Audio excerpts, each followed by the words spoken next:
There is a woman in the Bible that is called Wise, and her story is in 2 Samuel 20. After Absalom's insurrection, David is reinstated as king in Jerusalem. However, he still had other mutinies that he had to deal with. Sheba, a Benjamite, had called for a rebellion against David, and eventually David sent Abishai to pursue Sheba. And Sheba had fled to a city called Abel. David's men besieged the cities and started ramming the walls, which was pretty tough for those in the city because they had to shelter in place, which we all understand what that means, but no food deliveries, no way of getting things in or out of the city. If you think COVID-19 is bad, this was even worse. But there was a woman in the city. She goes to the wall and asks for a decision maker. She wants to find Joab at this point because he had taken control. She didn't want to waste her time with someone who couldn't make a deal. So she finds out who's in control and she wants to talk to him. And remember, she's yelling over the wall. So this is a very public negotiation. And when she gets Joab, she goes and starts talking to him. She says people would come to this city for advice or wisdom. In other words, this city didn't just collect bad guys and robbers and thieves. It's a respectable city. She tells him that she is on the side of the faithful and that she just wants peace. Now, remember, she's talking in public. I would think David's soldiers would not be very happy about attacking a city that is respectable and faithful to David and to the Lord and is peaceable. So once she's talking, she's confirmed that she's not his enemy. Then she starts beginning the negotiations with Joab.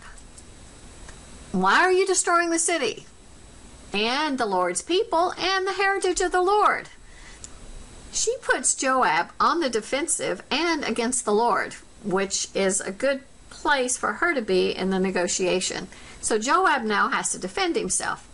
He goes, well, we're not really trying to destroy the city, which is a lie since they're ramming the city walls. We just want this guy named Sheba because he's leading a rebellion against David.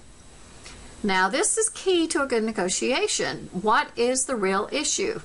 So she figures out what the real issue is. And once this wise woman knows what the issue is, she negotiates a settlement. She tells Joab, I'll have Sheba's head thrown over the wall. As long as she takes care of Joab's problem, then they'll all leave. And so she has the power and or influence to strike a deal for this entire city, which I think is pretty amazing. And guess what? The people do what she says. They find Sheba, they cut off his head, they throw it over the wall. And the people of the city trusted her that this was the right thing to do. Once Joab got his head, then he left. I think this woman is a great example of someone who took action when people needed it. She sought out the leader in order to make a negotiation. She wasn't going to waste time that was valuable because, you know, when you're under siege and you have these limited resources, you don't have a lot of time to waste because that will impact people's lives. She didn't want to see an economic downturn to the city by having it shut down forever. She also challenged Joab publicly. She challenged his actions. Total transparency. She didn't try to hide anything or what was going on. She just wanted everyone to know what was important. And then she brought the Lord and faith into the discussion. She made sure that they understood where she and the city stood as far as being faithful and peaceful. She put Joab on the defensive and identifies the reason for the siege.